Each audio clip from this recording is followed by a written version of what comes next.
Bismillahirrahmanirrahim. Assalamualaikum warahmatullahi wabarakatuh. Alhamdulillah wassalatu wassalamu ala Rasulillah wa ala alihi wa sahbihi wa mawalah. Rabbi syrah li sadri wa yassir li amri wa hlul 'uqdatam min lisani yafqahu qawli. Rabbi zidni ilma warzuqni fahma. Para pemirsa ACTV yang dimuliakan Allah Subhanahu wa taala. Setelah kita memuji dan memuja Allah Subhanahu wa taala dan bersalawat kepada Nabi kita yang mulia Muhammad sallallahu alaihi wasallam, maka pertemuan pagi ini di Ustaz Menjawab kita akan berbicara satu tema yang sangat berkait erat dengan situasi sosial politik ya, yang sudah hampir mendekati masa pemilihan pilpres dan juga pemilihan caleg ya. Bersama kita sudah hadir salah seorang ustadz yang tidak asing lagi di Aceh. Beliau ini adalah Ketua Dewan Dakwah Aceh dan juga dosen UIN Araniri. Bersama beliau kita akan berbicara berkaitan dengan tema atau topik peran pemimpin untuk kebangkitan bangsa. Nah, para pemirsa ACTV yang dimuliakan Allah Subhanahu wa taala, tentu saja bila kita baca dari sejarah hidup Rasulullah Muhammad SAW, bahwa sesungguhnya memang peran pemimpin ini adalah peran yang sangat istimewa. Ya. Nabi juga telah menyebutkan dalam banyak hadis-hadis yang juga disebutkan di dalam kitab-kitab hadis bahwa beliau menganggap seluruh kaum muslimin adalah sebagai pemimpin. Kullukum mas'ulun wa kullukum ra'in ya, wa kullukum mas'ulun an ra'iyatihi. Setiap kalian adalah pemimpin dan setiap kalian akan dimintai tanggung jawab terhadap kepemimpinannya. Nah, mungkin bisa disampaikan kata pembukaannya berkaitan dengan tema ini, Ustaz. Tafadhol, Ustaz. Makasih, Ustaz. Assalamualaikum warahmatullahi wabarakatuh. Waalaikumsalam warahmatullahi wabarakatuh. Hamdan wa syukrillah, salatan wa salaman ala Rasulillah wa ala alihi wa sahbihi wa mawalah. Para pemirsa yang dimuliakan Allah, pemimpin itu ada beberapa fungsi yang harus berperan untuk mengikuti fungsi tersebut. Iya. Di antaranya fungsi sebagai petugas Allah. Ya. Sebagai petugas Allah, pemimpin itu wajib berperan untuk menjalankan amar ma'ruf nahi mungkar dan untuk menjalankan hukum Allah Subhanahu wa taala dalam wilayah kepemimpinannya. Karenanya seorang pemimpin muslim itu dia harus berusaha untuk menjalankan, menjalankan syariat Islam dalam wilayah kepemimpinannya sebagai petugas daripada Allah Subhanahu wa taala. Ibarat seorang pemimpin yang ditetapkan sebagai petugas partai, maka pemimpin itu dia siang malam memikirkan bagaimana memajukan partai tersebut. Ya. Ketika kita posisikan pemimpin itu dalam Islam sebagai petugas Allah, maka dia harus berusaha siang malam untuk memajukan agama Allah, untuk mempertahankan agama Allah, memajukan agama Allah dan menjalankan syariah hukum Allah. Itu fungsi dan peran pemimpin sebagai seorang petugas Allah. Petugas Allah. Ya. Yang kedua, pemimpin itu ibarat orang tua daripada rakyat.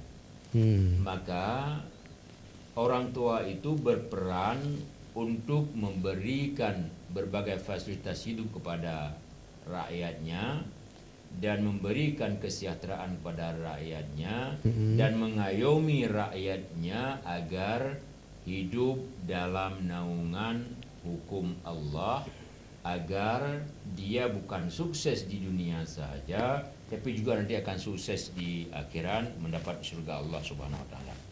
Ini selaras dengan ayat Al-Qur'an surah An-Nisa ayat 13 dan 14. Wa may yattaqillaha wa rasulahu yudkhilhu jannatin tajri min tahtiha al-anhar khalidina fiha wa dzalikal fawzul azim. Jadi orang-orang yang bertakwa, taat, tunduk patuh pada Allah dan Rasul Allah akan diletakkan dalam syurga, berkekalan di sana dan diberikan pahala yang mengagumkan. Ya, ya, Makanya pemimpin itu akan menentukan baik buruknya yang dipimpin. betul. Peran pemimpin itu akan mewarnai rakyat yang dipimpin. Ya, ya, ya, ya, ya. Kalau pemimpin itu betul-betul meletakkan dirinya sebagai petugas Allah, maka wilayah yang dia pimpin akan berwarna Allah. Tapi kalau pemimpin itu meletakkan posisinya sebagai petugas partai, maka rakyat yang dipimpinnya selaras berwarna dengan warna partai. Ya, ya, ya. Nah, jadi ini sangat amat clear dan jelas perbedaannya dari peran seorang pemimpin ketika dia memposisikan sebagai petugas siapa. Gitu. Dan pemimpin juga sebagai penanggung jawab yang dalam bahasa lain selama dia memimpin menjadi pemilik wilayah kepemimpinannya. Artinya peran seorang pemimpin itu seolah-olah dia memiliki wilayah kepemimpinannya, baik tanah air, kandungan yang ada di tanah air, rakyat yang ada di tanah air, semua itu menjadi milik pemimpin manakala dia mendapat posisi sebagai pemimpin. Sehingga dia merasa bertanggung jawab untuk menjaga harta kepemimpinan di bawah tanggung jawab dia itu. Itu gambaran awal. Baik. Para pemirsa CTV yang dimuliakan Allah Subhanahu wa taala, jadi sangat jelas bagi kita bagaimana sebenarnya peran pemimpin ya di dalam Islam yang tadi sudah dibahas dengan cukup panjang lebar. Ini kaitan pemimpin itu dengan kebangkitan bangsa, mungkin perlu juga disampaikan. Bagaimana kaitannya? Bangsa terdiri dari berbagai kalangan manusia. Bangsa terdiri dari berbagai kapasitas intelektualitasnya, dan bangsa terdiri dari berbagai kemampuan, baik kemampuan SDM maupun kemampuan pemilikan harta benda. Jadi bangsa ini sangat majemuk, sehingga dia perlu peran seorang pemimpin untuk menstabilkan kemajemukan bangsa ini, sehingga bangsa ini tahu yang mana benar, yang mana salah, yang mana halal, yang mana haram, tahu bagaimana jalan kehidupan yang lempang dan tahu mana jalan kehidupan yang menyeleweng. Betul. Sehingga bangsa ini bisa memposisikan diri sebagai bangsa yang mandiri dan juga bangsa yang maju. Kalau kita kaitkan dengan kepemimpinan Rasulullah Sallallahu Alaihi Wasallam, manakala beliau diutuskan oleh Allah menjadi Rasul, beliau berupaya untuk membangkitkan bangsa dari arah ini. Ketika beliau mengembangkan Islam di Makkah, lalu dihambat oleh kafir Quraisy, seorang dua yang masuk Islam, kemudian merasa kewalahan. Nabi karena betul-betul diusahakan untuk dibunuh oleh bangsa Quraisy, Allah perintahkan Nabi untuk hijrah ke Yasrib. Nah, manakala Nabi hijrah ke Yasrib, Nabi berupaya keras sebagai seorang penanggung jawab terhadap agama Allah dan terhadap komunitas Muslim, hasil produk Perjanjian Aqabah 1 dan Perjanjian Aqabah 2. Di mana Perjanjian Aqabah 1 itu ada 12 orang yang menyatakan ikrar keimanan, dan Perjanjian Aqabah 2 ada 73 orang. Itu menjadi komunitas awal Nabi yang menjadi modal dasar untuk bibit-bibit Islam selanjutnya. Dan ternyata Nabi memberdayakan mereka dengan utusannya Mus'ab bin Umair, dan Mus'ab bin Umair mengembangkan kepada suku-suku yang ada di sana, khususnya kaum Aus dan Khazraj, sehingga Islam berkembang. Manakala umat Islam dari Makkah hijrah ke Madinah atau Yasrib, Nabi mempersaudarakan antara Ansar dengan Muhajirin. Nah, ketika itu yang terjadi, maka Nabi mengayomi mereka, Nabi membimbing mereka, Nabi mendidik mereka, Nabi memberikan fasilitas hidup pada mereka. Jadi ada cerita yang menarik. Ketika orang Yahudi Bani Nadir ingin membunuh Nabi dengan batu besar dinaikkan di atas rumah tingkat 2, Nabi mendapat bisikan malaikat bawa mau dibunuh. Lalu Nabi cari keluar dari rumah tempat berunding dengan orang Bani Nadir, memperkokoh kekuatan, dan Nabi mendobrak perkampungan Yahudi Bani Nadir itu, memberikan ultimatum seminggu mereka harus meninggalkan markas, bawa segala sesuatu yang mau dibawa. Tapi ternyata kaum Bani Nadir ini mendapat sokongan dari Abdullah bin Ubay, kaum munafik. Betul, ya. Dia berjanji mau beri bantuan kepada Bani Nadir sehingga Bani Nadir tidak usah keluar dari Madinah. Seminggu sampai waktu, Abdullah bin Ubay tidak pernah datang, tidak memberikan bantuan. Akhirnya Nabi mengultimatum terakhir, 1 kali 24 jam Yahudi Bani Nadir harus keluar dari Madinah, kalau tidak akan digempur. Nabi sudah mempersiapkan pasukan. Ya. Ketika itulah maka kaum Bani Nadir keluar dari Madinah, tidak boleh bawa apa-apa, karena seminggu diberi waktu bawa apa yang mau dibawa, tidak keluar. Diberi waktu 1 kali 24 jam, keluar tanpa boleh bawa apa-apa, kecuali pakaian yang dari tubuhnya. Terpaksa kaum Bani Nadir keluar, dan harta mereka terdiri dari rumah, kebun, pohon korma, onta, lembu, kebiri dan sebagainya, itu dibagi-bagikan kepada kaum muhajirin yang datang dari Makkah, tidak ada harta apa-apa. Ini pemberdayaan bangsa. Peran pemimpin untuk memberdayakan bangsa, sehingga pada waktu itu kaum muhajirin yang tidak ada harta apa-apa berangkat dari Makkah ke Madinah menjadi orang yang makmur dalam kehidupan. Jadi pemimpin itu bukan mengeru proyek-proyek vital untuk diberikan kepada kroni-kroninya agar dapat fee untuk dia. Bukan mengundang investor asing yang menjanjikan persentase kepada dia sehingga dia jadi kaya raya pasal jadi pemimpin. Tapi pemimpin itu bagaimana berperan untuk memberikan kesejahteraan kepada rakyatnya dan memberikan kemandirian hidup kepada rakyatnya dalam bingkai syariah. Betul. Nah, bukan dalam bingkai komunis. Apalagi dalam bingkai Kristiani, Yahudi dan sebagainya. Nah, jadi dalam sebuah negara, pemimpin berperan untuk menyejahterakan rakyat dengan pembangunan ekonomi non hutang. Bukan memperkaya hutang lalu menyejahterakan rakyat.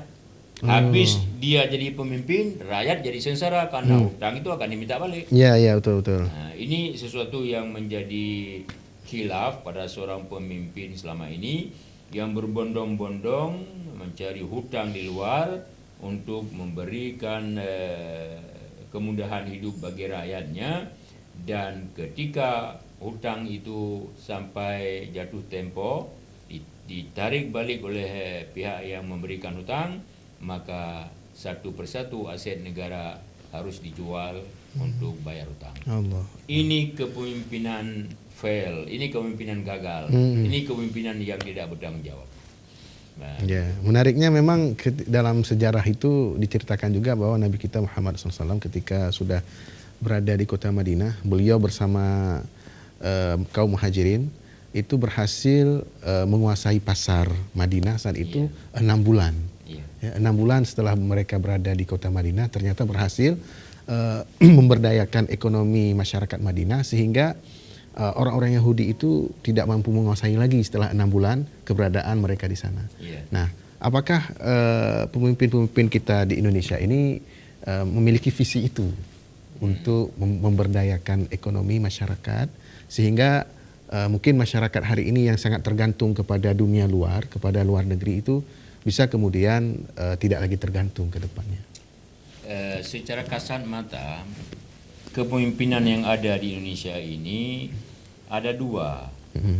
Yang pertama, dari periode awal kemerdekaan, kepemimpinan kita itu tidak sanggup mengelola hasil alam yang ada di negara kita, sehingga dia akan memimpin rakyat ala kadar.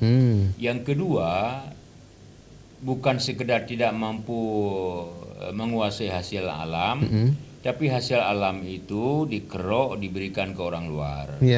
Dan dia berhutang dari luar untuk melakukan sesuatu proyek yang kadang-kadang proyek itu mubazir di negaranya.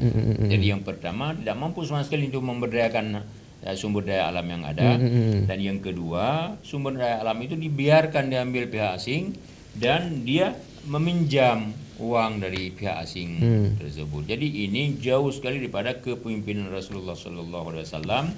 Seolah-olah pemimpin di zaman kini sepertinya tidak merasa bersalah kalau rakyatnya lapar, kalau rakyatnya tidak salat, kalau rakyatnya tidak berpendidikan, tidak berpengetahuan. Seolah itu tidak bertanggung jawab. Padahal tadi hadis yang Ustaz baca, kullukum ra'in wa kullukum mas'ulun an ra'iyati. Jadi nanti akan diminta pertanggungjawaban apa yang kau pimpin terhadap garis panduan dalam syariah agama Allah. Dia tidak akan mampu menjawab dan dia akan mendapatkan ganjaran dalam neraka. Sesuai dengan ayat Allah, wa may ya'sillaha wa rasulahu wa yata'adda hududahu yudkhilhu naran khalidan fiha wa lahu adzabun muhin. Orang-orang yang tidak taat kepada Allah dan kepada Rasulullah sallallahu alaihi wasallam dan tidak menjalankan wa ta'adda hududahu, tidak menjalankan hukum Allah dalam kehidupan kepemimpinannya, yudkhilhu naran khalidan fiha, Allah akan tempatkan dia dalam neraka dan berkekalan di sana. Walahu azabum muhin, dan baginya, bagi pemimpin itu azab yang menghinakan. Azab yang menghinakan ini sesungguhnya milik orang kafir, non muslim. Ya. Walil kafirina azabum muhin. Tapi karena ini orang mengikuti model kehidupan orang kafir, padahal dia orang muslim, pemimpin orang Islam, maka dia pun mendapatkan azab yang menghinakan. Makanya dalam Al-Quran itu kan ada ayat yang langsung menyebut bahasa walitastabina sabilul mujrimin, agar menjadi jelaslah jalan orang-orang pelaku dosa, pelaku maksiat. Baik, para pemirsa CTV yang dimuliakan Allah Subhanahu Wa Taala, memang bila kita baca dari sejarah hidup Rasulullah Muhammad SAW dan juga para khulafaur rasyidun yang memimpin umat Islam setelah beliau, maka sesungguhnya mereka telah memerankan diri mereka sebagai pemimpin-pemimpin yang benar-benar dapat mengayomi masyarakatnya sehingga masyarakatnya menjadi masyarakat yang benar-benar sejahtera, adil dan makmur. Baik, para pemirsa CTV yang dimuliakan Allah, kita akan lanjutkan setelah pesan-pesan berikut ini.